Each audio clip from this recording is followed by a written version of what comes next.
All right, guys, we got a bunch more done on the little truck. Vanessa's been playing around with all the little tiny toys that we have in boxes, digging them out, trying to find better wheels. The wheels that came on that little vehicle are really junk. And then I told her we're going to have to wind up cutting axles and creating like a shaft so that we can make it actually roll because we have to put all kinds of lighting and electronics inside it, and those things are jam packed full of all kinds of crap in there. So, as you can see, we made little tiny axles with a little tiny sleeve, and I mean they're tiny. We got much better tires than they're rubber tires, and we were able to age them and make them look a lot better. As you can see, how much crap came out of the car, it's really chocked full of it. We used some very small MDF and started shaping it with a little hand grinder and getting it to lay flat so that we can build that as the platform. We'll just add the axles to the outside, and voila, it's actually a good height. That actually shows the lights inside it. And you can see the perspective that if there were fake bushes there, which, ta-da, we bought a whole ton of them, it could look real. You know, it kind of gives the perspective if we shoot it right.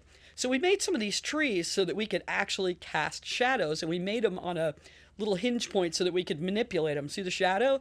And you could bring it in or out of focus, get lens flares and all kinds of stuff. So Vanessa started putting a couple of coats of paint on the vehicle, and then we had to tape it all off and get that thing to look real. You know, and everybody's looking at it, they're like, wow, this is going to be a real piece of crap.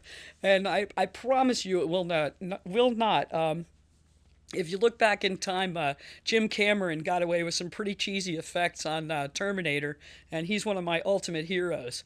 So now she's got a graphic that's very, very similar to what Thumper would actually look like, and she had to put that all on there with an X-Acto knife, little piece at a time.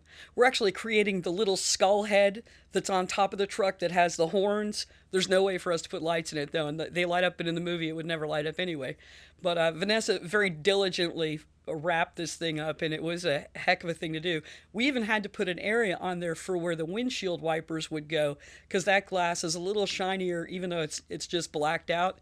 But that way we can age it, tarnish it, make it look beat up and dirty, and when you remove the tape it would give the appearance that the windshield wipers actually worked. So believe it or not, we have been very busy. I know we haven't been active online for anything for you guys to see that we're doing, but we've actually been very, very busy. And we did a considerable amount of testing with these little cars. We did one where we pulled it with a string and, tried to get an idea of the size, the scale, the depth, of how big the trees would be, how far away the shot would be, how big the set would need to be.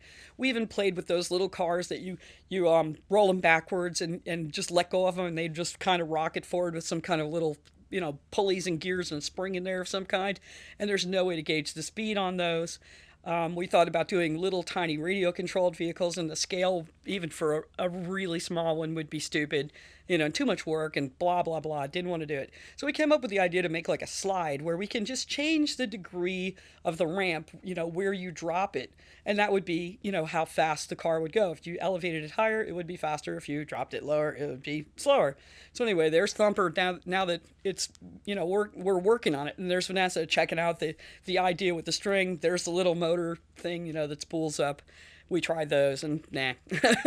And there's the first prototype with just some lights stuck on it with dum-dum, and then you could actually see what it looks like. And that's just Vanessa throwing the car at me, and I filmed it, and it did go in and out of focus, and you did get lens flares. That's our idea for the ramp right there that I was telling you about. So anyway, stay tuned. We're going to have a lot more done this weekend, hopefully.